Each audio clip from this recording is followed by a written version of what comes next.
Kaawaan mo ako, O Diyos, ayon sa iyong kabutihan, ayon sa laki ng iyong habag, pawiin ng aking kasamaan. Hugasan ako sa aking pagkakasala at tinisin sa aking kasalanan. Kaawaan mo ako, O Diyos, ayon sa iyong kabutihan,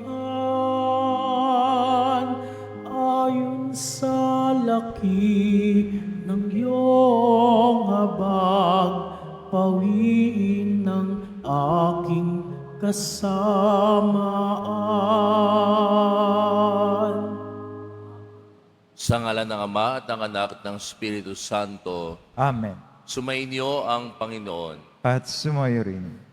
Mga kapatid, tinipon tayo bilang kaanib ng angkan ng Diyos. Kaya dumulog tayo sa mawaing Panginoon nagpapatawad ng lubos. Sinugong tagapagpagaling sa mga nagsisisi, Panginoon, kaawaan mo kami. Panginoon, kaawaan mo kami. Dumating na tagapag-anyayang mga makasalanay magsisi, Kristo, kaawaan mo kami. Kristo, kaawaan mo kami. Nakaluklo ka sa kanan ng Diyos, Ama, para ipamagitan kami. Panginoon, kaawaan mo kami. Panginoon, kaawaan mo kami. Kaawaan tayo ng makapangyarihang Diyos, patawarin tayo sa ating mga kasalanan, at patnubayan tayo sa buhay na walang hanggan. Amen.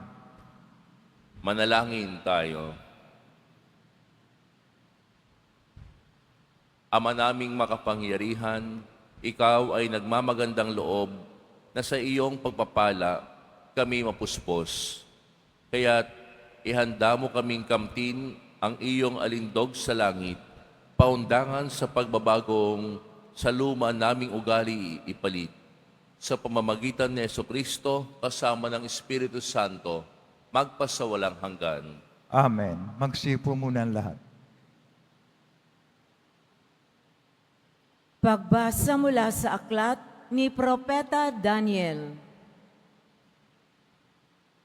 Noong mga araw na iyon, ang mga tao ay nagkaisang parusahan ng kamatayan si Susana. Dahil dito, malakas at umiiyak na sinabi ni Susana, Diyos na walang hanggan, nalalaman mo po ang lahat ng lihim at nakikita ang lahat ng bagay bago pa mangyari. Alam mo pong walang katotohanan ang ibinibintang nila sa akin. Hindi ko ginagawa kailanman ang ipinararatang nila sa akin.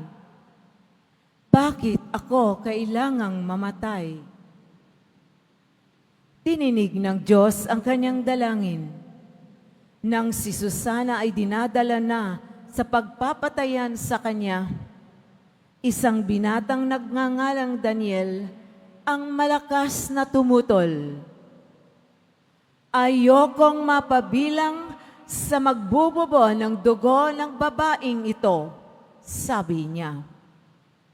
Tinanong siya ng mga tao, ano ang ibig mong sabihin, binata? Lumapit sa unahan ng binata at nagpatuloy sa pagsasalita. Mga Israelita, hangal ba kayo at hinatulan ninyo ang babaeng ito nang di muna sinisiyasat at maingat na sinasaliksik ang katotohanan? Kailangang ulitin ang paglilitis. Walang katotohanan ang katibayang inilahad ng dalawang iyan. Nagdudumaling bumalik ang mga tao. Sinabi ng mga pinuno, Daniel, yamang binigyan ka ng Diyos ng karunungang gaya ng isang matanda. Halika at sumama ka sa amin sa paghatol sa usaping ito. Pagkatapos, nagsalita si Daniel, "Patayuin ninyo ang 2 hukom at magkahiwalay ko silang sisiyasatin." Nang mapaglayo na sila, tinawag ni Daniel ang isa at sinabi, "Matandang walang pinagkatandaan, inilalantad ka na ng maraming kasalanang ginawa mo. Hindi makatarungan ang mga hatol na iginagawad mo. Pinarurusahan mo ang walang kasalanan at pinalalaya ang talagang nagkasala. Di ba sinabi ng Diyos, huwag ninyong parurusahan ng kamatayan ang walang sala.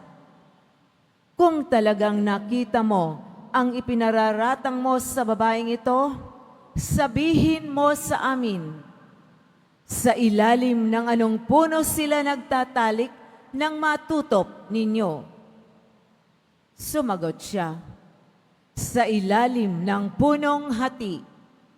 Sinabi ni Daniel, ganon. Buhay mo ang kapalit ng iyong sagot, pagkat ibinigay na ng Diyos sa kanyang anghel ang parusa mo, at hahatiin ka sa 2. Inilayo siya roon at ipinatawag ang kanyang kasama.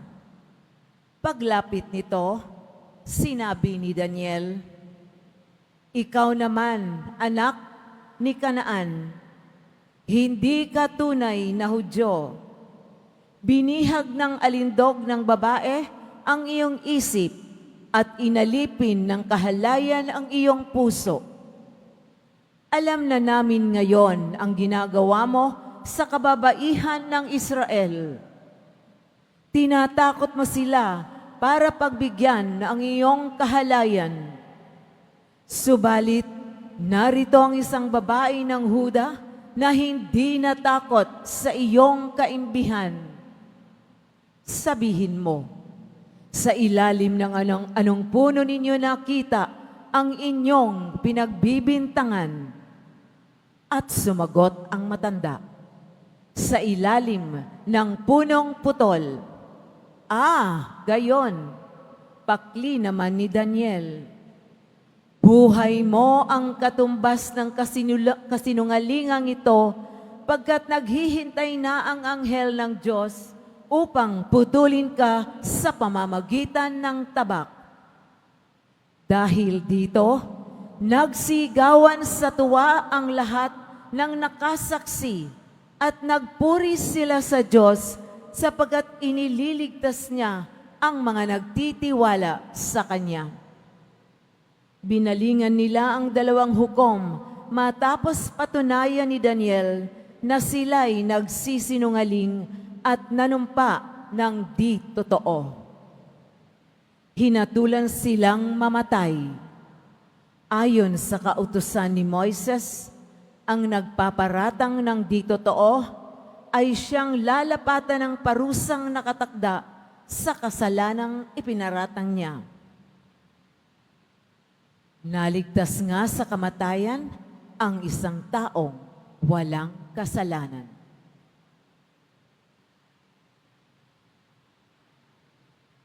Ang salita ng Diyos. Salamat sa Diyos.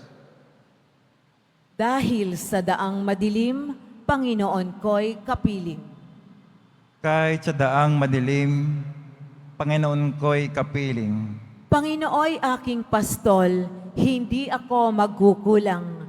Ako'y pinahihimlay sa mainam na pastulan, at inaakay niya ako sa tahimik na batisan. Binibigyan niya ako niyong bagong kalakasan. Kahit sa daang madilim, Panginoon ko'y kapiling. At sangayon sa pangako na kanyang binitiwan, sa matuwid na landasi, doon ako inaakay. Kahit na ang daang ito'y tumatahak sa karimlan, hindi ako matatakot pagkat ika'y kaagapay. Ang tungkod mo at pamalo ang gabay ko at sanggalang. Kahit sa daang madilim, Panginoon ko'y kapiling. Sa harapan ng lingkod mo, ikaw ay may handang dulang. Ito'y iyong ginagawang nakikita ng kaaway. Nalulugod ka sa akin na ulo ko ay langisan at pati na ang kalis ko ay iyong pinaaapaw. Kahit sa daang madilim, Panginoon ko'y kapiling. Tunay na ang pag-ibig mo at ang iyong kabutihan sasaakit tataglayin habang ako'y nabubuhay. Doon ako sa templo mo, lalagi mananahan. Kahit sa daang madilim, Panginoon ko'y kapiling. Tumayo na po ang lahat.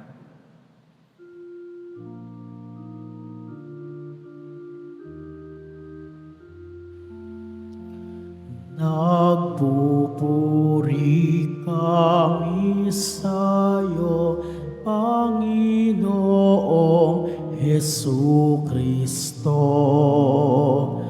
Nagpupuri kami sa'yo, Panginoong Hesu Kristo. Sinabi ng poong mahal, di ko nais na mamatay ang mga makasalanan.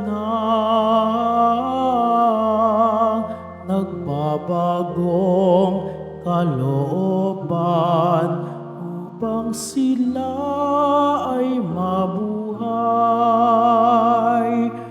Nagpupuri kami sa'yo, Panginoong Hesu Kristo. Sumainyo ang Panginoon. At sumayo rin. Ang mabuting balita ng Panginoon ayon kay San Juan. Papuri sa iyo, Panginoon. Noong panahong iyon, si Jesus ay pumunta sa bundok ng mga Olibo. Kinaumagahay nagbalik siya sa templo.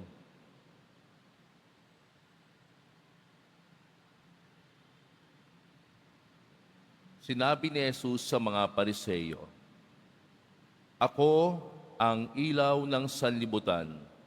Ang sumusunod sa akin ay magkakaroon ng ilaw na nagbibigay buhay at di nalalakad sa kadiliman." Sinabi sa kaniya ng mga Pariseyo, "Ikaw ang nagpapatotoo sa iyong sarili. Hindi maaaring tanggapin ang patotoo mo."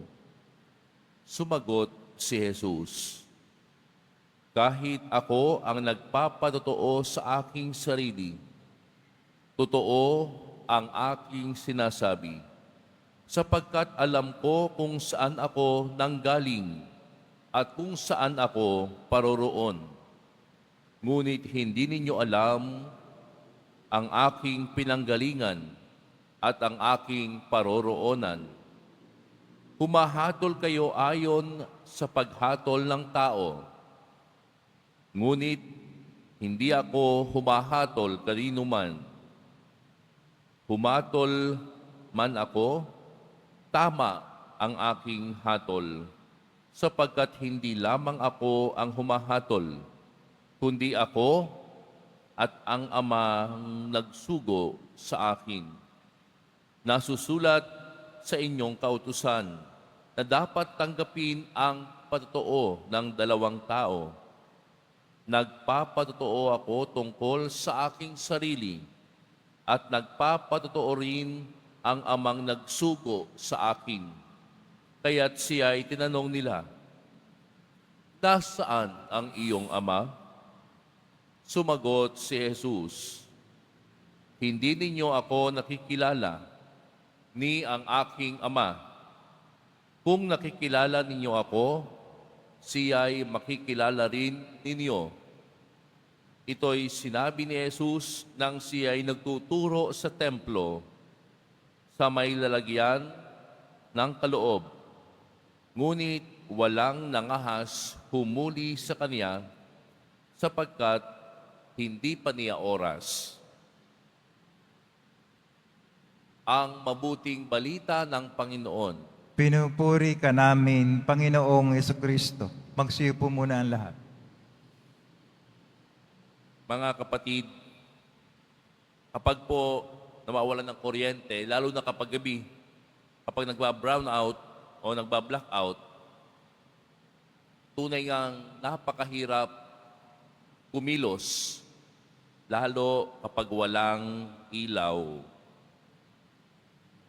At sa ating ebanghelyo, ganito rin po ang ating pinakatema. Sa panahon po na may kadiliman, sino po ba yung ating ilaw na makakapitan? Ito ay sinagot ni Jesus sa Juan 8:12. Ako ang ilaw ng sanlibutan. Ang sumusunod sa akin ay hindi na lalakad sa dilim. Mga kapatid, bakit si Jesus ang ilaw ng sanlibutan? Bakit si Jesus ang liwanag sa dilim? Una, sapagkat siya'y nagbibigay ng direksyon. Sa gitna ng kadiliman at kaguluhan, si Jesus Nazareno ang nagbibigay ng direksyon. Hindi po ba kapag tayo naglalakbay sa kadiliman, kapag tayo ay may bitbit na ilaw, ito ang tumutulong sa atin upang makatahak sa tamang direksyon. Kaya nga si Jesus ay ilaw sapagkat siya'y nagbibigay sa atin ng direksyon. Subalit hindi po siya ordinaryong ilaw lamang. Siya ang ilaw na nagbibigay ng buhay at pag-asa. Kailanman, hindi tayo iniwan ni Jesus sa dilim. Kaya nga pwede natin tanungin ang ating mga sarili, kailan ba sa buhay natin naramdaman natin ang ilaw ni Jesus? Kailan ba sa buhay natin binigyan tayo ng direksyon ni Jesus? Kailan ba sa buhay natin binigyan tayo ng ilaw na nagbibigay ng pag-asa at buhay sa atin? Ngunit si Jesus, mga kapatid, bukod sa pagiging liwanag, bukod sa pagiging ilaw, siya rin mismo ay nagpapakita ng tunay na pagsunod sa Ama. Araw-araw, mga kapatid, tayo rin ay hinahamon ni Jesus na sumunod sa Ama. Paano yung mga halimbawa? Kapag namumuhay tayo sa ilaw, tayo ay nagpapatawad, gumagalang, tapat, at tumutulong sa kapwa. Mga kapatid, kung si Jesus ang liwanag at tagapagdala ng liwanag, dapat nating tanggapin ang liwanag na ito. And Jesus is challenging us to become the light of the world as well. Kaya mga kapatid, sa halip na tayo ay magdala ng dilim sa iba, tayo ay hinahamon ni Jesus sa ating ebanghelyo ngayon to carry the light that comes from Jesus. Sa halip na tayo manghusga, sana maging gabay tayo. Sa halip na tayo ay pumuna, sana ay tumulong tayo. Si Jesus, mga kapatid, siya ay nanatiling totoo sa Ama at mapagpatawad sa mga nagkasala. Tularan natin ang ganitong ilaw. Kaya pwede natin tanungin ang ating mga sarili, tayo rin ba ay sumusunod kay Jesus Nazareno?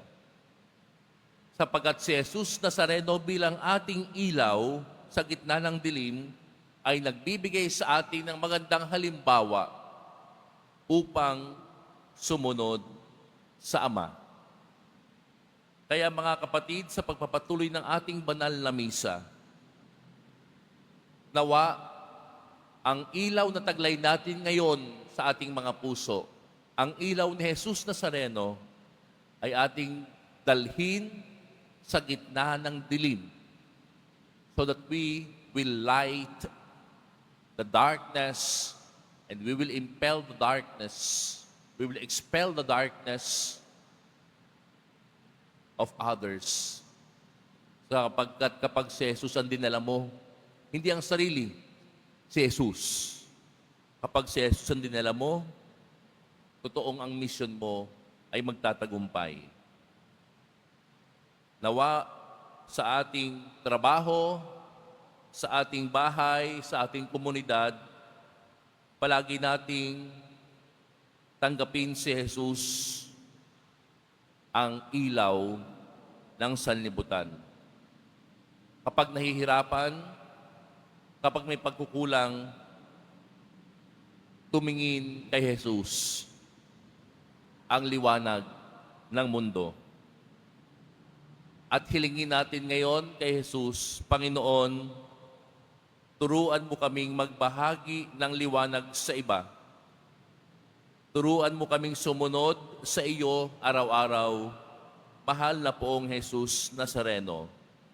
At nawa ay maging liwanag din kami sa iba, sa mga nangangailangan, sa mga nalulumbay, sa mga may sakit, sa mga may pinagdadaanan. Ikaw nawa, Jesus, ang tumulong sa amin upang maibahagi ka sa iba. Amen.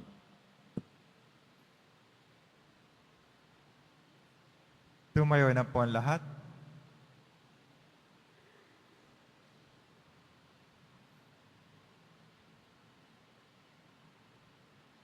Minamahal kong mga kapatid, naalala natin ang pagkahabag ni Jesus sa babaeng nakikiapid. Tumawag tayo sa Kanya sa ating panalangin. Nakatitiyak na tayo rin ay Kanyang kahabagan. Ang ating itutugon, Panginoon, nagtitiwala kami sa iyo. Panginoon, nagtitiwala kami sa iyo. Ang mga napalayo sa Diyos dahil sa kasalanan, naway makaranas ng mapagmahal na habag ng tagapagligtas. Manalangin tayo. Panginoon, nagtitiwala kami sa iyo. Atin nawang iwasan ang paghatol sa iba at sa halip ay tingnan ang ating sariling buhay sa mata ng Diyos. Manalangin tayo. Panginoon, nagtitiwala kami sa iyo. Ang mga may mabibigat na pasaning dala ng kahirapan at alalahanin, naway maunawaan na hindi sila iniiwan ng Diyos. Manalangin tayo. Panginoon, nagtitiwala kami sa iyo. Ang mga nagdurusa dahil sa maling hatol, naway patatagin ng Panginoon. Manalangin tayo. Panginoon, nagtitiwala kami sa iyo. Ang mga yumao, naway makatagpo ng kaligayahan at kapayapaan sa mga bisig ng Diyos. Manalangin tayo. Panginoon, nagtitiwala kami sa iyo. Ama naming nasa langit, tulungan mo kaming maging mapagpatawad sa mga taong hindi maganda ang pakikitungo sa amin. May pakita nawa namin sa kanila ang habag na ipinakita ng iyong anak na si Jesus sa babaeng nahuling nakikiapid. Itinadalangin namin ito sa pamamagitan ni Kristo na aming Panginoon. Amen. Magsiyo po muna ang lahat.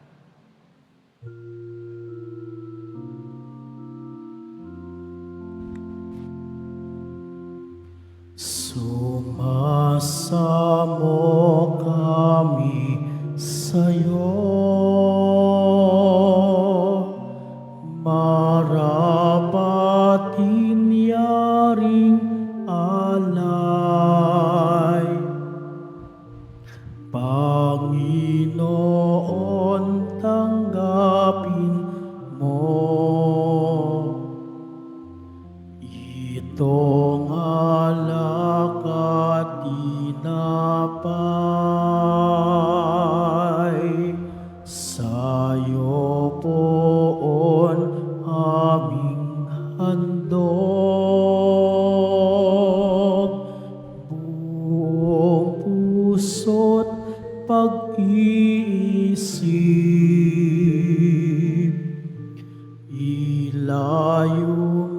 sa panganib at kupkupin sa pag-ibig.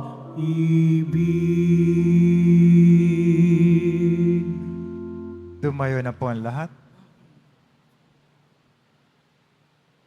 Manalangin kayo mga kapatid upang ang paghahain natin ay kalugdan ng Diyos sa mga makapangyarihan. Tanggapin nawan ng Panginoon itong paghahain sa iyong mga kamay, sa kapuri niya at karangalan, sa ating kapakinabangan, at sa buong sambayanang banal. Ama naming lumikha, kaming gaganap sa banal na paghahain, ay buong galak nawang makaharap na may dalisay, kadalisayang angkin, upang ang bunga ng aming pagtitiis ay may pamalas namin sa pamamagitan ni Jesucristo kasama ng Espiritu Santo, magpasawalang hanggan. Amen. Sumainyo ang Panginoon. At sumayo rin. Itaas sa Diyos ang inyong puso at diwa. Tinaas na namin sa Panginoon. Pasalamatan natin ang Panginoong ating Diyos. Marapat na siya ay pasalamatan.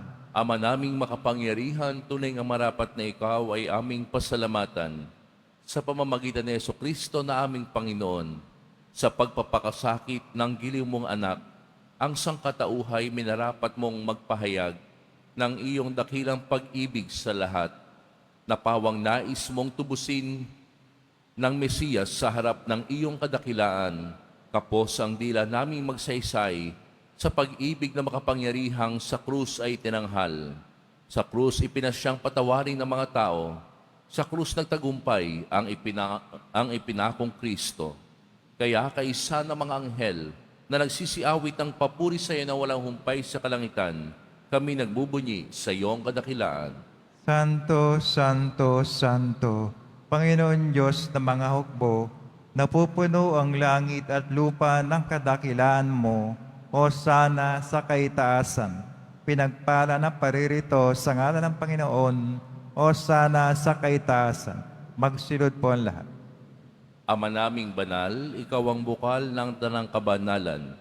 Kaya't sa pamamagitan ng iyong Espiritu, gawin mong banal ang kaloob na ito, upang para sa amin maging katawan at dugo ng aming Panginoong Hesukristo. Bago niya pinagtiis ang kusang loob na maging handog, hinawakan niya ang tinapay, pinasalamatan kaniya, pinaghati-hati niya iyon, iniabot sa kanyang mga alagad at sinabi, "Tanggapin ninyong lahat ito at kanin. Ito ang aking katawan na ihahandog para sa inyo."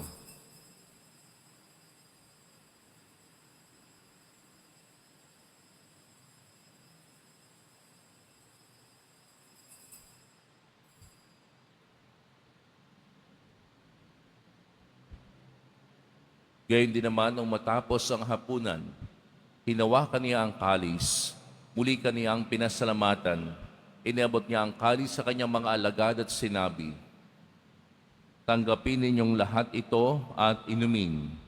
Ito ang kalis ng aking dugo ng bago at walang hanggang tipan. Ang aking dugo na ibubuhos para sa inyo at para sa lahat, sa ikapagpapatawad ng mga kasalanan. Gawin ninyo ito sa pag-alala sa akin."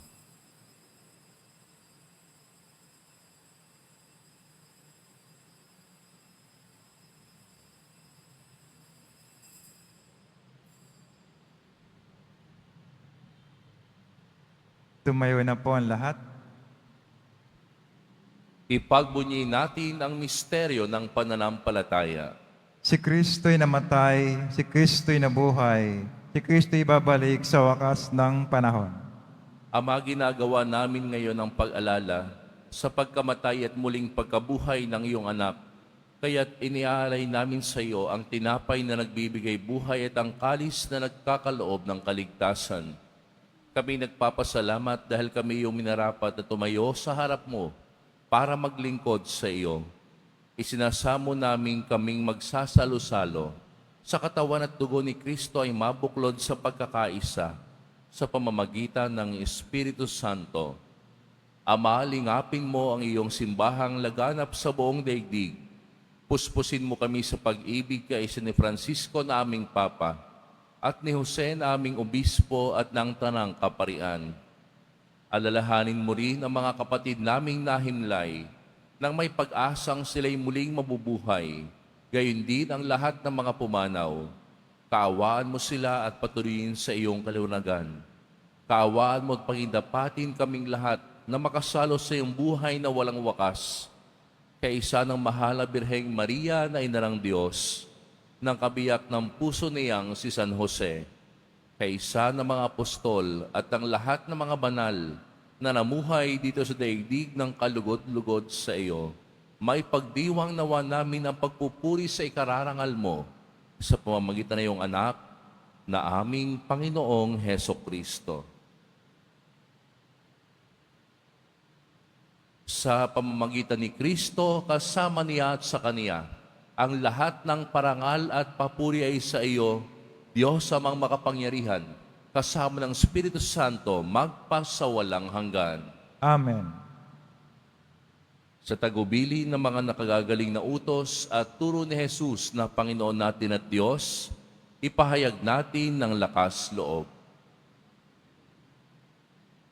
Ama namin, sumasalangit ka, sambahin ang ngalan mo, mapasa amin ang kaharian mo, sundin ang loob mo dito sa lupa para nang sa langit. Bigyan mo kami ngayon ng aming kakanin sa araw-araw at patawarin mo kami sa aming mga sala para ng pagkapatawad namin sa nagkakasala sa amin at huwag kami pahintulot sa tukso at yadya mo kami sa lahat ng masasama. Hinihiling namin kami iadya sa lahat ng masama, pagkalooban ng kapayapaan araw-araw, iligtas sa kasalanan at ilayo sa lahat ng kapahamakan, samantalang aming pinananabikan ng dakilang araw ng pagpapahayag ng tagapagligtas naming si Heso Kristo. Amen.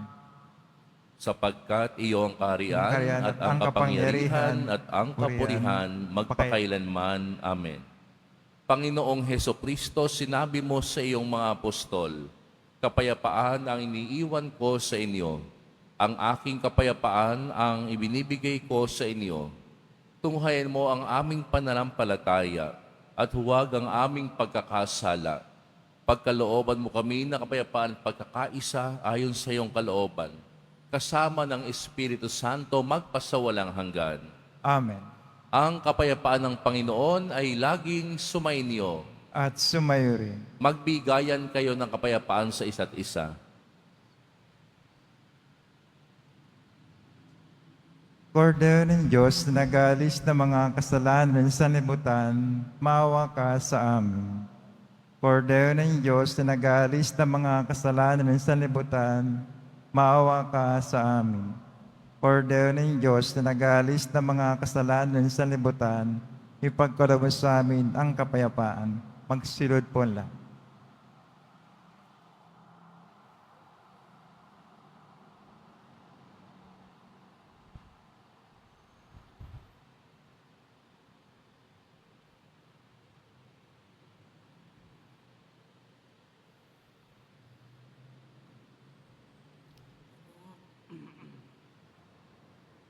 Ito ang kordero ng Diyos. Ito ang nag-aalis ng kasalanan ng sanlibutan. Mapalad ang mga inaniyahan sa kanyang piging. Panginoon, hindi ako karapat-dapat na magpatuloy sa iyo, ngunit sa isang salita mo lamang ay gagaling na ako.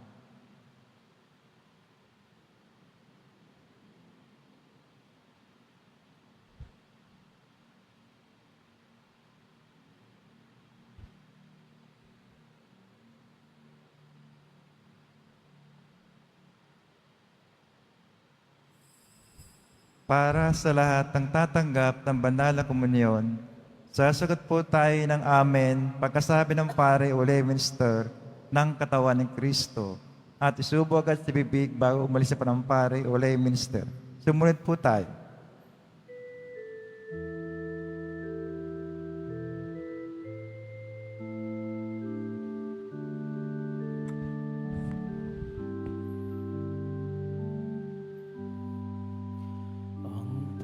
Panginoon ang aking tanglaw sa ako'y iingatan.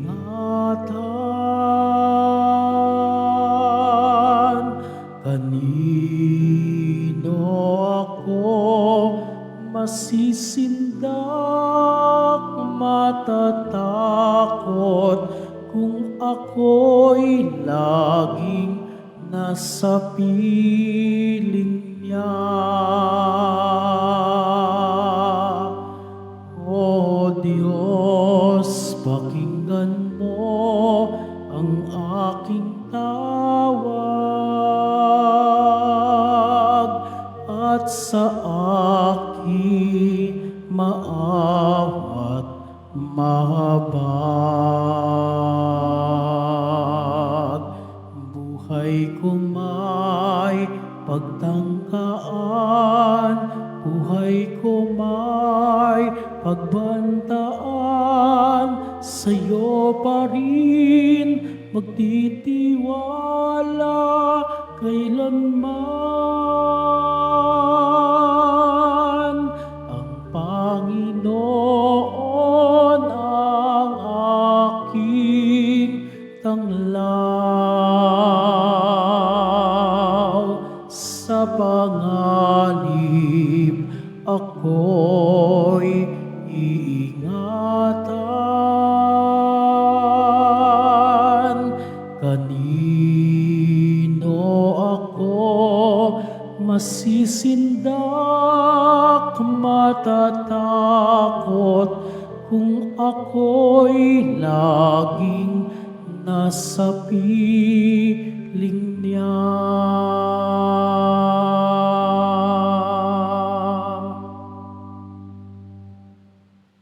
Mga paalala sa mga nagsisimba. Pagkatapos ng misa, wisikam po ang lahat ng banal at tubig. Pinakikiusapan ng lahat na manatili lamang muna sa inyong mga lugar, tanging sa Quezon Boulevard o sa Plaza San Juan lamang ang labasan ng lahat.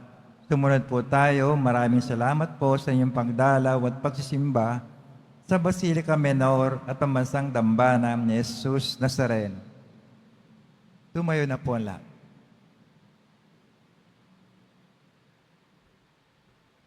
Manalangin tayo.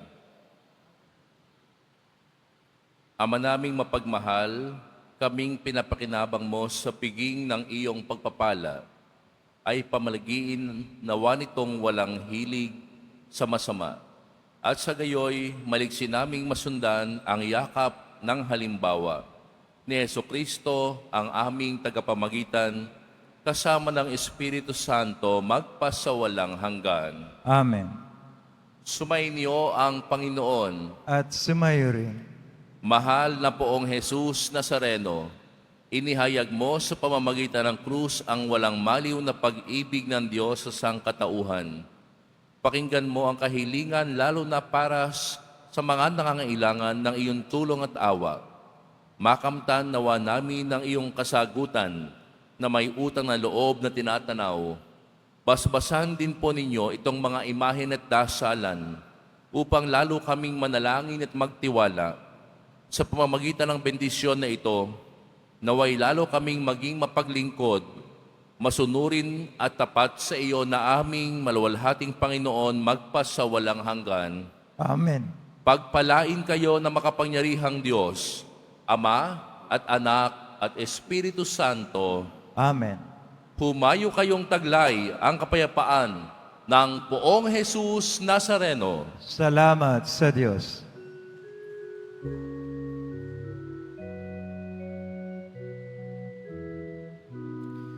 Nuestro Padre Jesus Nazareno, sinasamba ka namin,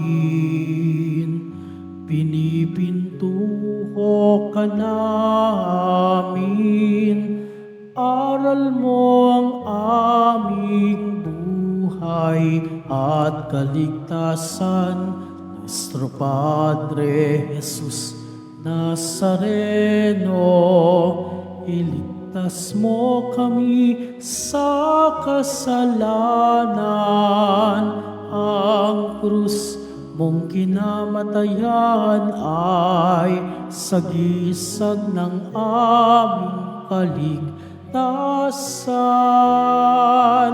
Nuestro Padre Jesus Nazareno, dinarangal ka namin.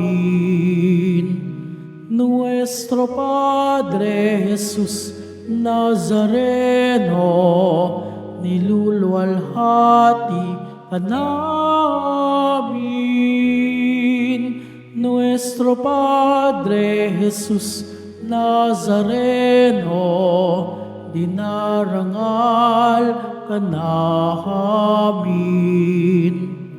Nuestro Padre Jesus Nazareno, niluluwalhati ka namin.